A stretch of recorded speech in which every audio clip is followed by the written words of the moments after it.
Bom, pessoal, recentemente eu tive numa viagem para a Europa. Eu passei por alguns países da Europa Central, a Alemanha, França, Bélgica e Holanda, né?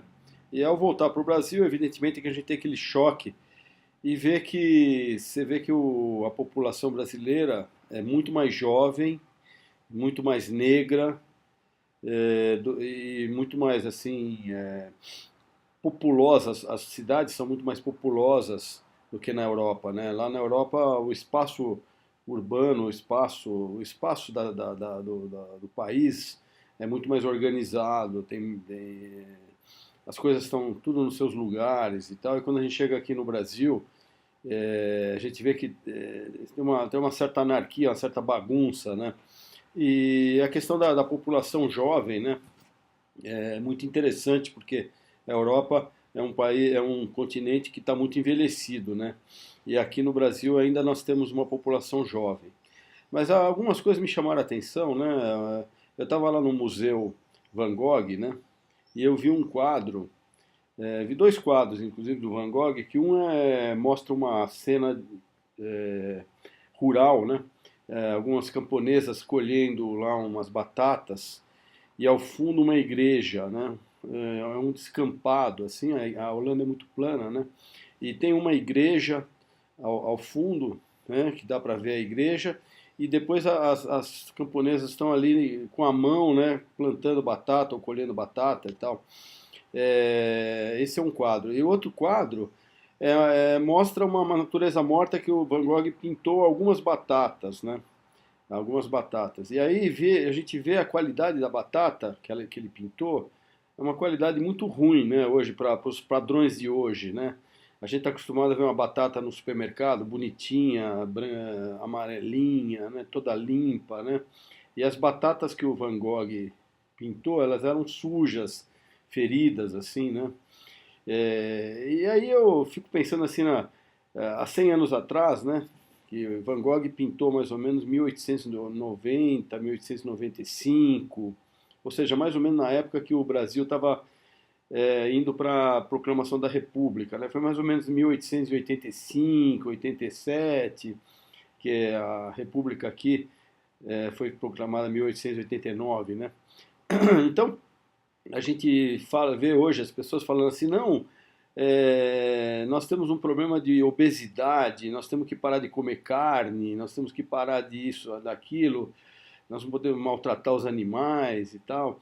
E a gente vê que naquele tempo as pessoas passavam fome, né? Porque a produtividade era muito baixa, né? Tudo era feito na mão, não tinha maquinário, não tinha tecnologia, né? Não tinha nada de tecnologia. Então, as batatas, assim, o que tinha para comer, inclusive tem um outro quadro que mostra uma refeição, né? E a única coisa que tem para comer é batata, né? Não tinha mais nada. Quer dizer, o pessoal comia batata quando tinha, né? Porque mesmo assim muita gente passava fome, né? Não tinha comida abundante, né? Como tem hoje, né? E as pessoas perderam essa noção, né?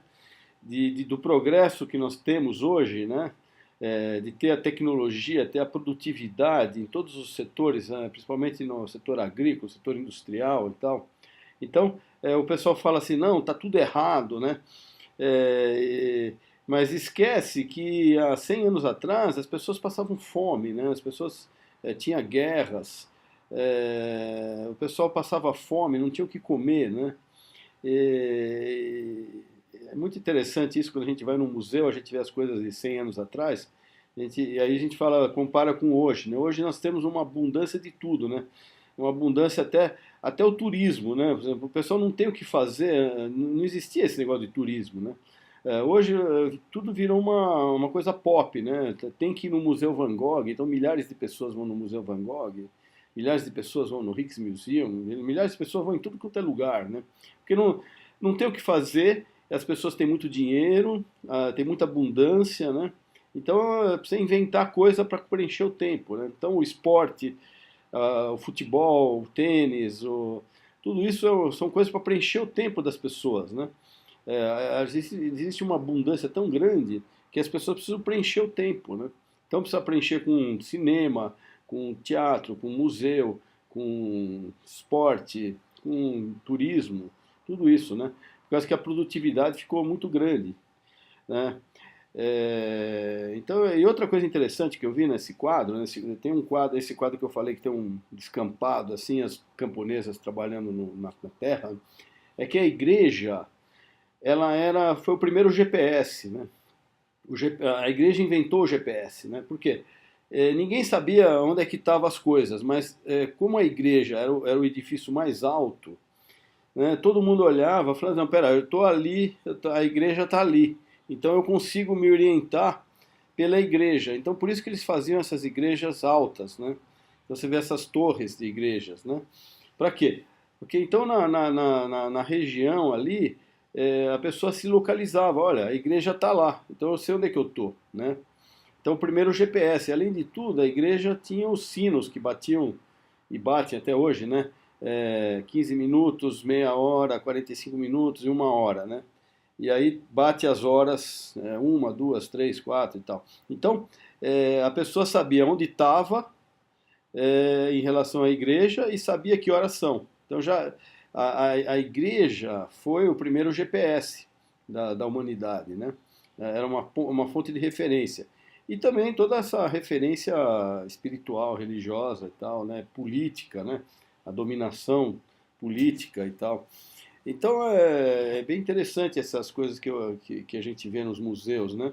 Outra coisa que eu vi interessante também eram as batalhas navais, né? Então tinha aqueles quadros que mostravam aquelas batalhas entre Espanha e Inglaterra, entre Holanda e Inglaterra e tal.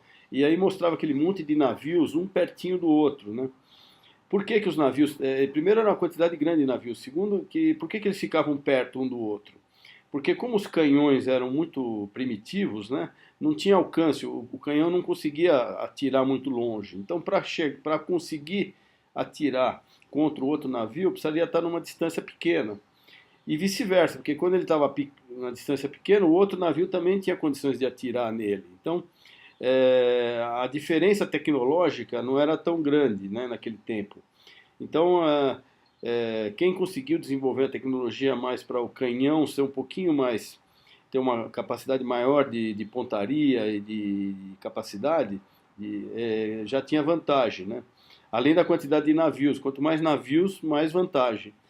E em último caso, o pessoal abordava, um navio chegava perto do outro, e aí os caras tentavam invadir o outro navio e lutando corpo a corpo. Ou seja, e hoje em dia você vê a guerra, ela é cibernética, ela é feita à distância, né? Então você tem um míssil lançado a milhares de quilômetros que atinge outro país, outro lugar, teleguiado, né?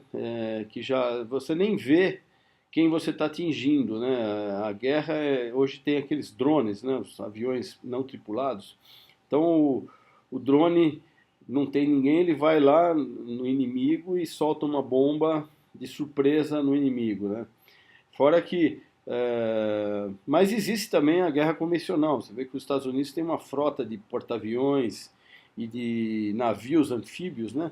Que leva tropa realmente, né? Mas essa utilização de tropa, ela é muito eventual, porque o poder aéreo e o poder assim de mísseis teleguiados é tão grande que a guerra mais convencional, ela se tornou mais rara, né? Hoje não tem mais essa guerra convencional como existia até a Primeira Guerra Mundial, a Segunda Guerra Mundial, né? Onde mesmo na Guerra do Vietnã e tal, a gente até lembra a última guerra naval, a última batalha naval que ocorreu foi a Guerra das Malvinas, né? E justamente nisso a gente viu que os aviões argentinos, né? Os aviões argentinos lançavam aqueles mísseis Exocet, mísseis franceses, que eram mísseis lançados do avião e conseguiram afundar um ou dois navios ingleses, né? Enquanto os ingleses também afundaram alguns navios argentinos, mas de uma maneira convencional. O submarino britânico torpedeou um navio argentino, né? Isso já seria uma tecnologia convencional da Segunda Guerra, né? Que é os submarinos torpedeando navios. Mas no caso a Argentina, ela utilizou a Força Aérea, né?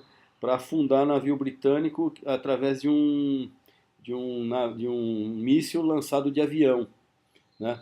Ou seja, a gente começa a comparar o que a gente viu lá, nesses museus, e que é bem interessante ver as coisas como eram há 100 anos atrás, né? E justamente coincidiu que eu estou lendo aquele livro 1889, do Laurentino Gomes, né, que mostra a crise da derrubada da monarquia. Foi um golpe militar, praticamente, civil-militar, né? E aí, justamente quando eu fui nesse Museu Van Gogh, eu percebi que os quadros de Van Gogh foram pintados exatamente naquela época, né? Que era 1885 até 1888, 89, né? Então, justamente naquela década, um pouco antes da abolição da escravatura no Brasil, a proclamação da República e tal. Então, algumas observações aí sobre essa minha passagem pela Europa recente.